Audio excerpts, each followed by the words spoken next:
ఓం శ్రీ మహాగణాధిపతయే నమః. శ్రీ మహాసరస్వత్యై నమః. శ్రీ గురుభ్యో నమః. హరి ఓం. అందరు కూడా చాలా మంది అడుగుతూ ఉన్నారు, అయ్యా ఈ సంవత్సరం ఏలినాటి శని చెప్తున్నారు, కొందరు అష్టమ శని అంటున్నారు, అర్ధాష్టమ శని అంటున్నారు. ఈ శని ప్రభావం ఎక్కువగా ఉంది, ఏ పని చేసినా సరే కార్యము నెరవేరడం లేదు, ఆటంకాలు ఎక్కువగా ఉన్నాయి. నేను ఇంట్లో పడుకున్నా కానీ గొడవలకు రావడానికి సిద్ధంగా ఉన్నారు చాలా మంది. బయటికి వెళ్ళాలంటే భయముగా ఉంది, ఏం చేయమంటారని చాలా మంది అడుగుతూ ఉన్నారు.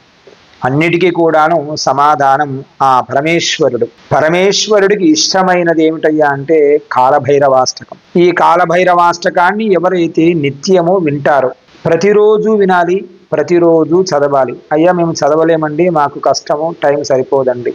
పర్వాలేదు, మీరు ఎక్కడికైనా ఆఫీస్ వెళుతూ ఉండండి, ఎక్కడికైనా వెళుతూ ఉండండి, ట్రావెలింగ్లో అయినా పర్వాలేదు. కాలభైరవాష్టకాన్ని ప్రతిరోజు చదివితే మాత్రం మీ ఇంటిలో జరిగే మార్పులు ఇలా ఉంటాయా, ఈ కాలభైరవాష్టకం వలన ఇన్ని మార్పులు చెందుతాయా, ఇన్ని మార్పులు రాగలడానికి అవకాశం ఉందా అని మీరే ఊహించలేరు. అన్ని మార్పులకు సంపూర్ణమైన అనుగ్రహం పొందడానికి ఇన్ని మార్పులు వస్తాయని మనం కూడా ఆలోచించలేం కదా.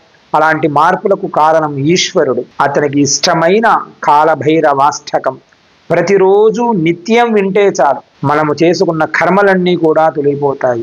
ఏలినాడి శని కానీ, అష్టమ శని, అర్ధాష్టమ శని, మనకు యోగాలు బాగలేకపోని ఇంకొకటైనా కానీ, ఏదైనా కానివ్వండి, ధనానికి సంబంధించిన ఇబ్బందులైనా కానివ్వండి, ఏమైనా కానీ ప్రతిరోజు ప్రాతకాలం చదవవచ్చును. లేదండి చాలా మంది ఇబ్బందులు పడుతున్నాము, రాత్రి పడుకునే సమయంలో చికాకులైన కళలు వచ్చి పీడకలలు వస్తూ ఉన్నాయి, బాధ పెడుతూ ఉన్నాయి. ప్రతిరోజు పడుకునే ముందు కూడా కాలభైరవాష్టకం చదవవచ్చు. ఇందులో ఎలాంటి అయ్యా పడుకో ముందు బెడ్ మీద కూర్చొని చదవవచ్చు అలాంటిది ఏమీ లేదండి, ఖచ్చితంగా మీరు చదవవచ్చును. ఆ కాలభైరవుడి అనుగ్రహం సంపూర్ణంగా పొందాలి అంటే ఆ కాలభైరవాష్టకం చదవవలసిందే ప్రతి వారు కూడా.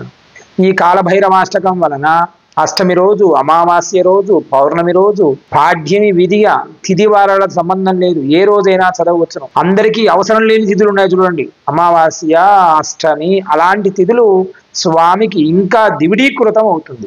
ఈ తిథులన్నీ కూడా అందరికీ పనికిరానివన్నీ ఈయనకు పనికి వస్తాయి. అందరికీ తెలుసు కదా పరమేశ్వరుడు అంటే ఏమిటయ్యా అంటే ఎవడికి ఏది వద్దంటాడో ఆయనకి అదే కావాలి అంటాడు. విషమునైనా తీసుకున్న వ్యక్తి పరమేశ్వరుడు. కాబట్టి ఈ కాలభైరవాష్టకాన్ని ప్రతిరోజు కూడాను ఉదయం అవకాశం ఉంది ఉదయం చదవండి, లేదయ్యా సాయంత్రం అవకాశం ఉంది సాయంత్రం చదవండి, ప్రాతకాలే లేదా ప్రదోషకాలే, ఎప్పుడు చేసినా సరే సత్ఫలితములను పొందవచ్చు. ఒక్కసారి మీరు ఈ శ్లోకం చదివితే మీకు అర్థమవుతుంది. ఆ శ్లోకాన్ని ఒక్క మారు నేను చెప్తాను, ఒక్కసారి మీరు వినండి. దేవరాజ సేవ్యమాన పావనాంగ్రి పంకజం వ్యాలయజ్ఞ సూత్రమిందు శేఖరం కృపాకరం నారదాది యోగి బృంద వందితం దిగంబరం కాశికాపురాధినాథ కాలభైరవం భజే. ఈ శ్లోకం చదవగానే మీకు అర్థమైపోయి ఉంటుంది. దేవతలు, రాజులు, యక్షులు, కింపురుషులు, పైగా నారదులు కూడా, శేఖరులు అందరూ, చంద్రశేఖరులే కానీ, మన్మధులే కానీ, దేవతలే కానీ, నారదులే కానీ, భృంగి, దేవాది దేవతలు స్వామి దగ్గర ఉన్నారు, నంది, భృంగి వారు అంటాం కదా, వారందరికీ ఇష్టముగా ప్రతిరోజు కూడాను స్వామి దగ్గర కూర్చొని పరమేశ్వరుడి దగ్గర వీరందరూ కూడా చదువుతారంట. దేవాది దేవతలు 32 కోట్ల మంది దేవతలు ఇదంతా కూడా చదువుతారని కాలభైరవాష్టకంలో ఉంది. ఆ దేవతలే ప్రతిరోజు చదువుతారంటే ఈ ఏ స్తోత్రము కూడాను దేవతలు చదువుతారు అని చెప్పిన శ్లోకం ఏదైనా ఉన్నదయ్యా అంటే ఏదీ లేదు. అలాంటి శ్లోకం కేవలం కాలభైరవాష్టకం. కాబట్టి ప్రతిరోజు కూడాను ప్రాతకాలమనే కానీ సాయంకాలమనే కానీ ప్రతిరోజు పఠించండి. దాని వలన ప్రతి యోగం కూడా మనకే వస్తుంది. మరి కేవలం ఒక మంత్రం చెబితే వస్తుందా అండి అని అనుకోవద్దండి. ఎందుకంటే మనని ఎవరైనా ఒక మంచి మాట చెప్పి పిలిచారనుకోండి, ఆనందంగా పిలిచాడండి వాడు అని వాడి పేరు గుర్తు పెట్టుకుంటాం. వాడి పేరు ఎవడో మనకు తెలియకపోయినా కానీ, వాడి నంబర్ తెలియకపోయినా వెంటనే వాడిని సేవ్ చేసుకొని ఫలాని వాడు నన్ను గొప్పగా పొగిడాడు అని చెప్పి సేవ్ చేసుకొని మరి వాడి పేరు గుర్తు తెచ్చుకుంటూ ఉంటాం.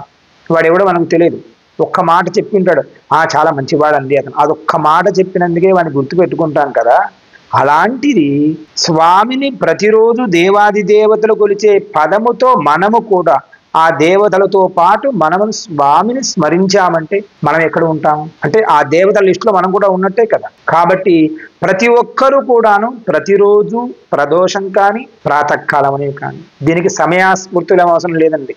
ఉదయం చదవచ్చు, సాయంకాలం చదవచ్చు, రాత్రిపూట కూడా చదువుకోవచ్చు. కాలభైరవుడు అంటే భైరవుడు అంటే కుక్కనే కదండి. భైరవ అంటే ఏమిటి? కుక్క.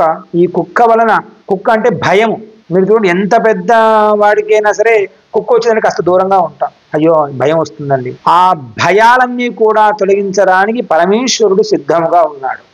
భయాలకే భయం ఆ పరమేశ్వరుడు. కాబట్టి ప్రతిరోజు కూడాను ఈ పారాయణము చేయండి.